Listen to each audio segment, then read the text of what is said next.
guys. Alright. Good to go there, buddy?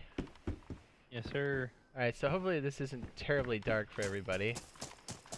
We are slowly waiting for the sun to come up, but we're currently playing DayZ 1.05. It's hopefully coming to the consoles soon enough, right? This is, what, the 25th of September. And yeah, so I know console versions are currently on 104, but there's big changes coming for 105 and for future versions, not only for base building, which makes us really think. Well, okay, so one of the big things that's coming in 105 is vaulting. Are you rolling around? Is vaulting. And a lot of people have asked us, hey, what does that do to the player built walls and towers? Well, you can vault over lots of things like fences like this, which I've shown in many videos. But apparently if you build a wall, even if it's a low wall, players cannot vault over it. Now, if one of these walls were thick enough, and this one might be, and you were able to place a fence kit on top, you would actually stop somebody from climbing over. But anyways, that brings up an interesting point that we have thought about and actually done a few times. And we're going into base builds, but we came across this thinking about not only the meta for building and bases in general for 104, but for 105 and for future versions, are more internal versions or more naturally fortified locations. I guess I'll put this on so at least I've got a chest. Yeah, some light. type of light. Yeah. Alright, so this build is definitely focused on a larger group. It's like 3-4 players possibly. I mean, I guess you could do this solo, but that's a pretty big undertaking. But we're currently sitting in, let's see, is it Novo? So if you type that into your search, N-O-V-O, and this is right above Cherno City. So a lot of the times we cut Cherno in half with this railroad tracks. We have Cherno City here that I'm circling, and then Cherno Industrial, which is all called Cherno. And if you've been watching me long enough, you know we have orange over here. Whoops, didn't mean to click that. Did not mean to click that. Orange over here. So Electro's way over there. So this resides right up here, and Dubke Apartments are right off yonder. So the more we've been walking around here, the more I've been checking this out, the more I like this location. So again, you can search it for N-O-V-O. And I'm hoping that we have enough daylight here, but let's go ahead and walk up. I think so. I think we got enough daylight for this. So right away you can tell that this area's got the high ground. Now there's a lot of buildings here, and I don't necessarily see that as a terrible thing. Like, yes, it could be an issue initially when you start off, but let's be honest. Let's say you have a group of like 6 people, right? 4 people. Once you fortify one structure, you can start to fortify the others, right? Like this series of buildings here on the right. The one here in the middle, or even these side towers. Well, let's try the one on the end first. We'll start it, because it's always start small, then go big. And we simultaneously just pull our shovels.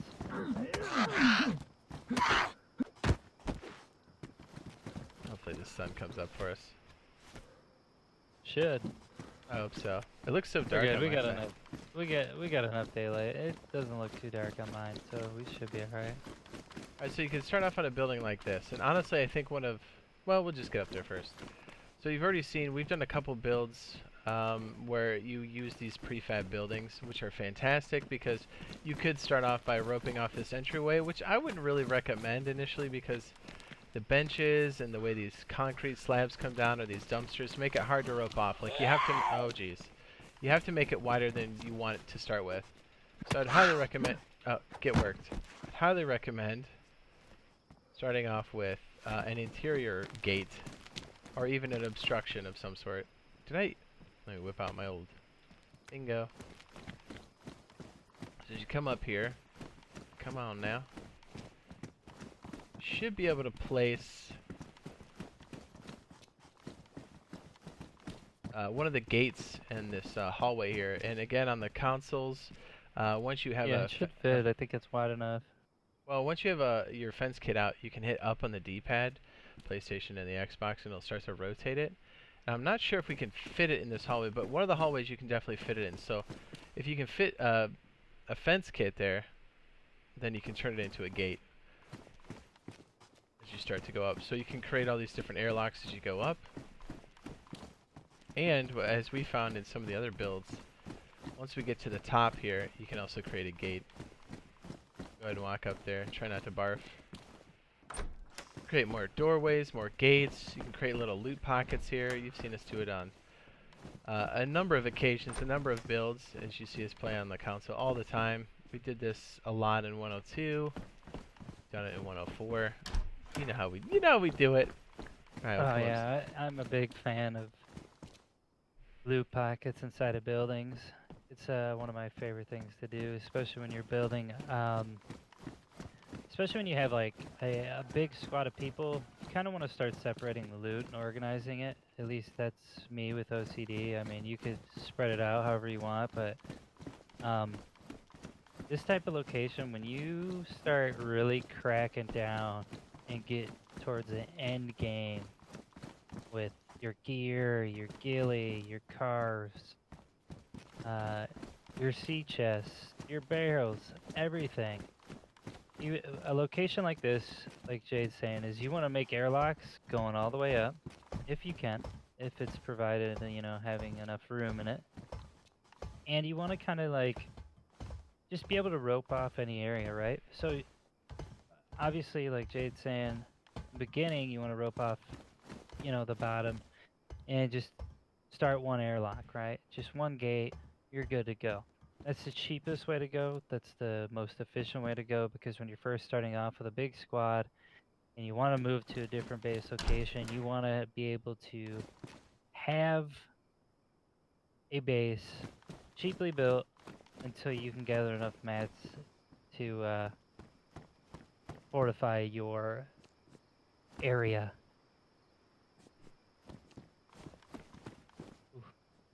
I know, right? Watch your step. So one of Yeah. the reasons why we say any of these buildings would do, but oftentimes we say start small. So even if in future builds, let's say in 105, that we're not allowed to put gates down in those hallways, you can definitely put one up here at the top. You put a fence kit here. You can start to create airlocks off this doorway. You have a lockable door here, which is more to slow people down, more or less, because of the fact that we can actually beat down doors now with melee.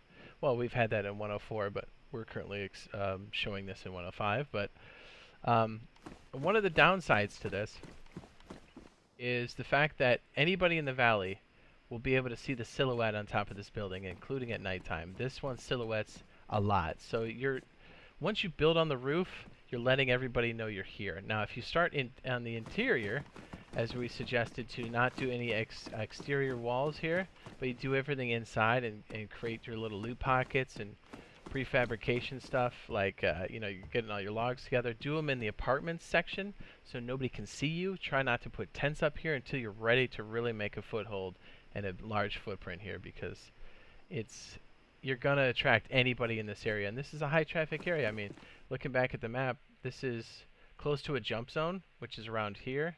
It's close to the shoreline where people are going to move in and start to loot. You've got these loot camps here, a loot camp here, below the airstrip over here. So people are going to be around here. You're going to hear a lot of action. People are going to come around, and if they're anywhere where this cursor's at, they're going to see this building, which isn't necessarily bad.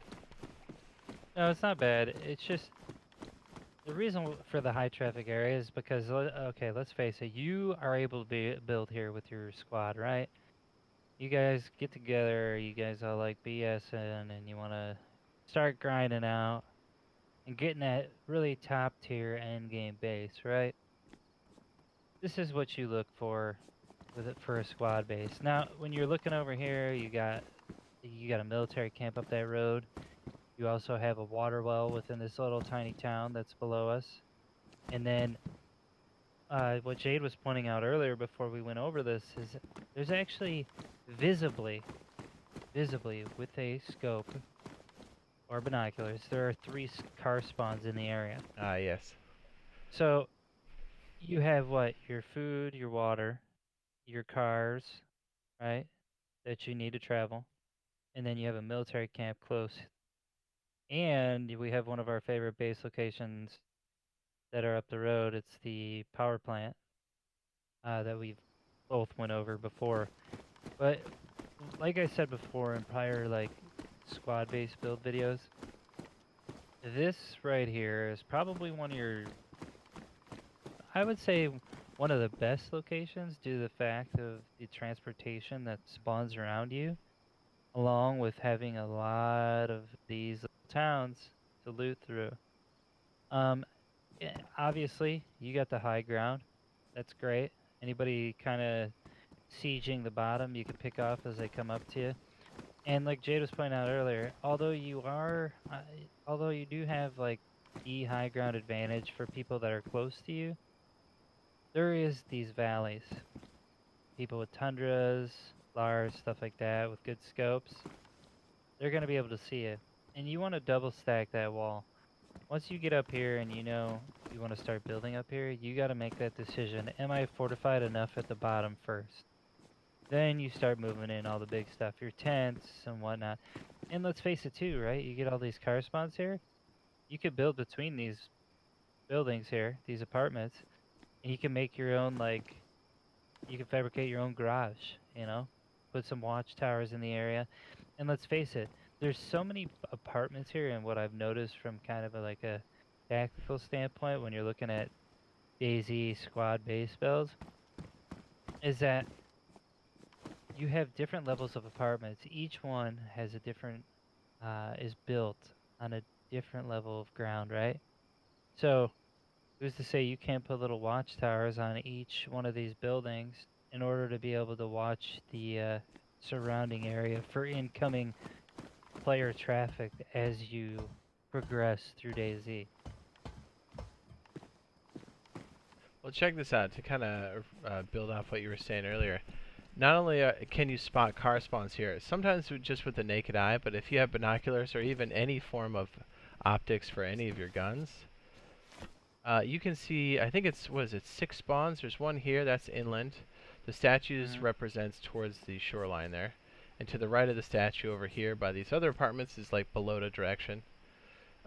Let's go ahead and bring up the map here. So we've got, Becky represents where we're standing. Oh, I'm sorry, this represents where we're standing. So we can see Dubkey Apartments here. Oh, We yeah. might have a hard time seeing this one. So that's 1, 2, 3, 4, 5, 6, 7 spawns, excuse me. 7 spawns. What? Like, there's In the local area. yeah, that's nuts. You have food because you have these different residential areas, which seems to be some of the negatives for some of the other builds that we've done, but you can start small internally. So you're not leaving a big footprint, as you were saying, Razor. And as you start to get bigger, especially if you have a squad, like once you start to boom, I mean, you've seen us boom multiple times, 102, 104, like, because we usually roll with a big squad over on the Xbox, but like once you feel that this is secure, you can have your other group of people be like, yeah, let's start taking the other buildings, right? And Yep. that just becomes your Oh, own yeah. loot towers. And especially with this exciting news that the base building is going to get a revamp to, it sounds Oh, like yeah. maybe something between the way it is now and the way the mod servers work, which make it more robust. Um, yeah, like like people are really going to have to work to get in here. Like it's not going to be easy. The duct tape glitch is not going to exist, so it makes you look at stuff differently. And you want to make sure that you're doing it on the cheap because, as you know, with nails being valuable now, they're harder and harder to come by, right? Like you get them at Yeah. first, but once you spend them, yikes. Yeah. Well, the takeaway you want to get from this video, right? The takeaway you want is, uh, let's face it, in DayZ, prefabricated things are the way to go. I mean, yeah, you could build your base from the bottom up with walls and all this crap, right? You could just build it up, build this big base in the middle of a field somewhere, whatever. But let's face it, who's gonna win?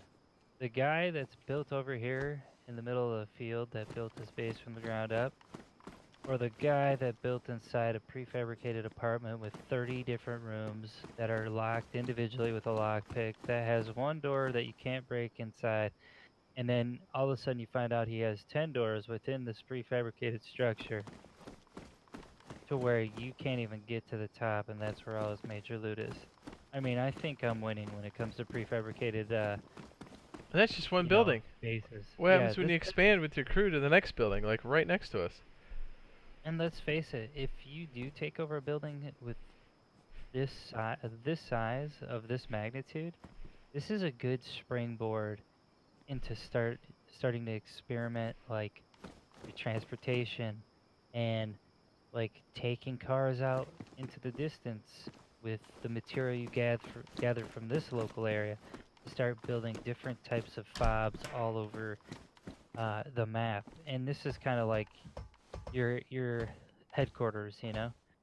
And then you could start dispersing loot, and then you know you have a guaranteed way to mitigate some of that damage from the survival aspect that the devs have put in place with the game. You know what I mean?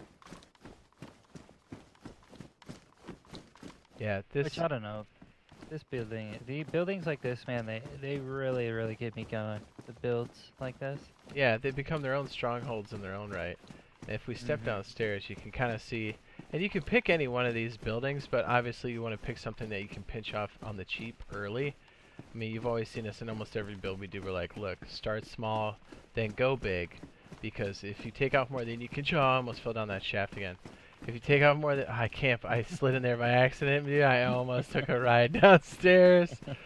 Oh my goodness. Oh, okay, just whew. What is it with me falling down the elevator shafts? Uh, I was like, it was like a magnetism thing. Like, okay, so if you had 6 people, maybe you could take over this bigger block. I'm sorry. This is a standalone. This is the one we were just looking at.